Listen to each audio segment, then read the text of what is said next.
Hi, everyone. This video is to review the Louisville Metro Anti-Displacement Ordinance and how to complete an assessment of a residential development project using the requirements of that ordinance.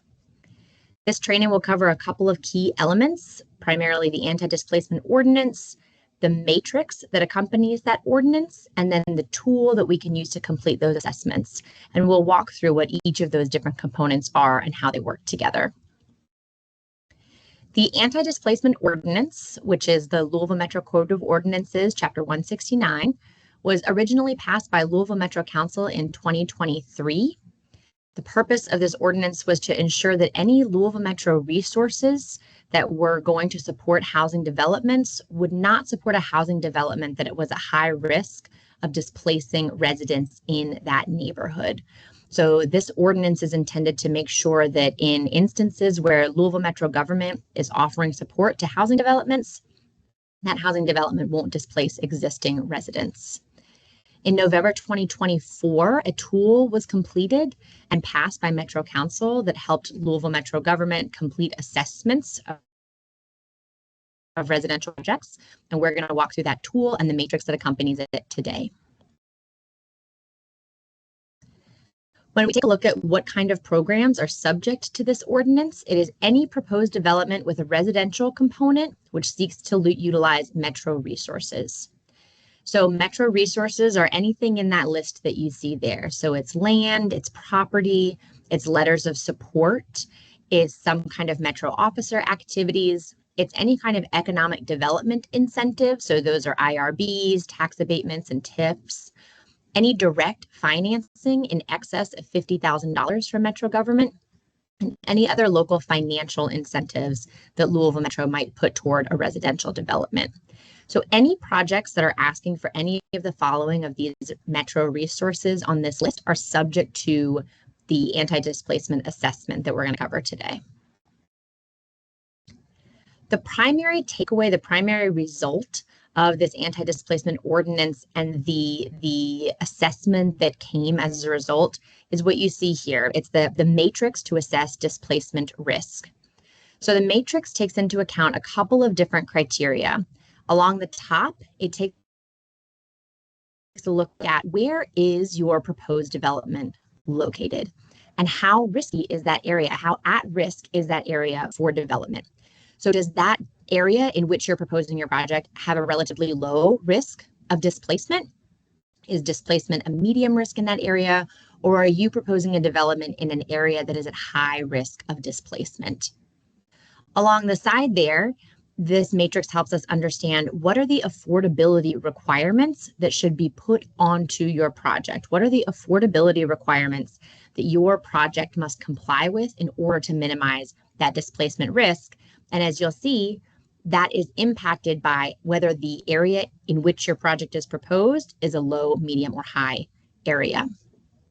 So the first row there that you see says minimum level of AMI. AMI stands for area median income, and it has to do with what is the income that a person who is living in that unit could earn, meaning what is the rent that that person can afford. So our AMI level ties directly to what rent or what purchase price that unit is allowed to have. So the first thing that we assess for is what is the level of AMI, what is the level of income that a person living in that area could afford when they're looking at what they would pay for rent or what they would pay for a housing purchase. The next row there that we see says share of units that must meet the minimum AMI level. What that row is telling us is how many units in the development that you're proposing have to meet that income level restriction. So if you are proposing, say, a development that has 100 rental units, how many of those units have to be income restricted in order to reduce displacement in the area? The final row that we're seeing there says affordability requirements for residual of units. What that row is telling us is what happens to the rest. So the middle row there says how many units have to be income restricted by this matrix in order to reduce displacement risk. And the bottom line says, how about the rest of the units? How about the units that are not income restricted by that second row? What happens to those? And of course, you can see that the answers to all of those questions change based on whether you're in a low displacement risk area, a medium displacement risk area, or a high displacement risk area. So let's walk through a potential example. Suppose you are proposing a development in a low displacement risk area. That is going to tell us that 10% of the units in your proposed development have to be affordable to those earning 50% of the median income in the area. So you have to cap your rents for 10% of your units at 50% AMI. And what happens to the rest? What happens to the remaining 90%? There are no restrictions on those under this matrix. So those can be offered at what we call market rate, which means they're just dictated by the price of the market. Let's take another example. Suppose you want to propose that same development in a high displacement risk area. What would that look like? Well, then we take a look at that column on the far right, the high displacement. When we first ask the question, what is the minimum level of AMI that we need to restrict these units to? How low should these units be restricted, or how high? We're going to ask the question, well, what can local residents afford in this high displacement area? What can people who are already living in the area where this project is proposed afford? The next thing we're going to ask is how many of those units should be restricted. And we're going to answer that question by asking how many people in this area are cost burdened. And cost burdened means that a household is paying more than a third of their income toward their housing costs. So the matrix tells us that the number of units, the percentage of units that need to be restricted has to equal the number of people in that area that are cost burdened. And finally, we ask the question, what happens to the rest of the units? Well, in a high displacement area, the remainder of the units also have to be restricted to no higher than 80% of the area median income. So we can kind of see how where the project is located makes a big difference in how this matrix will assess affordability requirements for that project. When you use the tool is available online, and the tool is an online software that allows you to input details of a project, and it will assess it against the matrix that we just reviewed. So the matrix feeds the tool. The matrix is the review tool that will feed the information that will go into the tool from the online data. So before you use the tool, and we're going to walk through that here in just a moment, you need to gather a couple key pieces of information about your project. First, obviously, the project address. Where is it located? Next, what is the total number of units that your project is proposing? And finally, what is your proposed breakdown of income restrictions for those units? So what is your proposed AMI breakdown? How are you proposing to restrict those units in your original proposal? For our test project today, we're going to use 444 South 5th Street. That's an address right downtown. In our theoretical proposed project, we're saying it's going to have 50 units in this development. And of those 50 units, we are saying that 20 of them will be reserved for 50% area median income, 20 of them will be reserved for 80% area median income, and the remaining 10 will be market rate. We're not going to restrict those based on income. So this is our proposal. This is our test project. We'll now go to the tool and see how it would run. So we'll open it up. And again, this is an online tool. This is available on Louisville Metro Government's website. And any developer or any interested person can run a project through at any time. So you'll see when it loads up here on the home page, we have a link to the ordinance there and some information about the tool and how it was built. To run our project through, we're going to come up here to the top and we're going to click location. So this is where we start to enter the details of our project.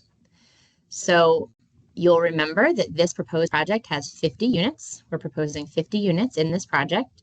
It's going to automatically assume it's multifamily. Next, we're going to input our address. We know this one is going to be 444 South 5th Street, Louisville, Kentucky, and plug in our zip code there. The next thing we'll do here is come down to this button that says geocode address, and we'll click that. Now that the button has been clicked, we're going to come down one more and click confirm location. Now that confirm location has been clicked, we can scroll a little farther and click here where it says next page. So far we've entered our total units and our project address. This next screen is going to give us the opportunity to input our proposed area median income breakdown, so our proposed rental breakdowns. You'll remember that in this proposed development, we wanted to reserve 20 units for 50% AMI. Oops, I typed that wrong, pardon me, 20 units for 50% AMI. We wanted to reserve 20 units for 80% AMI. And we said the remaining 10 units we had proposed to be market rate. The tool doesn't give us a location to enter market rate. It assumes that anything that's not a part of this total is assumed to be market rate. So by not entering them here, that is entering them essentially as market rate units. So our proposed project has 20 units at 50%, 20 units at 80%, 10 at market rate. And now we're going to submit for an assessment. Here, the tool is giving us our results. The tool is telling us a little bit about the households in the area. So it's telling us a little bit about the makeup of the area. So in this area where our project is proposed, 91% of the households are renters. It's next going to give us some information about the risk level of those households. So the risk level of displacement in this area is a high risk. As we scroll down a little farther here, it's telling us what can the majority of renters afford. So 56% of our renters can afford rents up to 30% AMI. So this section here is letting us know what can most renters afford. And the answer for this area is 30% AMI. And the final box down here says 36% of households are cost burdened. So that is letting us know what percentage of households in the area are paying greater than a third of their income toward their housing costs. So 36% of those households are cost burdened. The last thing that it gives us is our result. So this text here at the bottom is intended to be the result and the answer that we use to assess our project. So the tool for this project tells us 0% of the units are affordable at 30%. The share of units affordable to at least half the renter population must be greater than or equal to the 36% of housing cost burdened households. That's the result from the tool for this project. I'm going to flip back over and talk a little bit through how we interpret that using our system. So this is the results from the tool. These are the results from the screen just added here to the PowerPoint. So you can see there that it talks about how many renters, our risk level, what rents that folks in the area can afford, and then how many of the households are cost burdened. And there's that result down there at the bottom. Thinking back to the matrix and how the matrix now tells us to interpret these results, you'll remember there were 3 categories that the matrix used to interpret the tool. That first category was the minimum level of AMI that people in the area can afford. That's that canary yellow box there. So that's that 30% AMI. The rents that residents in this area can afford are those 30% AMI rents. The next thing that the matrix asked us to take a look at are what percentage of the units must be made available to that level AMI. So the tool is telling us that 36% of the units must be made available to 30% AMI households because 30% of the households in this area are cost burdened. So 36% of our proposed units have to be available to 30% AMI households. The final thing that the matrix asks us to take a look at is the risk level of the area, which is high. So we know that in a high risk area, the remainder of the units have to be affordable to 80% AMI. So let's take a look at how that would really all factor through. In order to interpret these results, we need to know the total number of units, the percentage requiring affordability restrictions, and that's going to tell us the actual number of units that have to be restricted and how restricted they have to be. The final thing we have to consider is what happens with the remaining units. Here's what that looks like for our project. So our project has proposed 50 units. Of those 50 units, 36% have to meet an affordability restriction. That's that 36% of households cost burden that you see there at the bottom of the screen. 36% of the units have to meet that affordability restriction. That means we have to put an affordability restriction on 18 of those units. And the final question is how restricted do those units have to be? In this case, because the majority of renters can afford 30% area median income rents, those 18 units must be restricted to 30% AMI. The last question we ask ourselves is what happens with the rest of the units? Well, because this is a high risk level area, the remaining 32 units have to be available to renters earning 80% of area median income. So the final results from this project, we input our project at 444 South 5th Street for a total of 50 units. And the results of this tool tell us that in order for this project to be viable under the anti-displacement ordinance and the assessment, 18 of your units have to be reserved for 30% AMI, and 32 of your units have to be reserved for 80% AMI. So when we ran this project through the tool, that was our result. And that is what we would tell a developer, that in order to build this proposed development, you have to meet these income restrictions. If you're interested to know more about the anti-displacement ordinance and other resources that might be available, I would point you toward our webpage. That's louisvilleky.gov, anti-displacement resources. I often find the easiest way is just to search that in the search bar. There are a lot of resources available on that page, including a link to the ordinance itself, a link to the tool, of course. There's also a tool user guide, which explains a lot of the methodology that we've reviewed today, as well as a link to our 2024 Housing Needs Assessment. Thank you so much for your time, and please feel free to use the tool to review your project.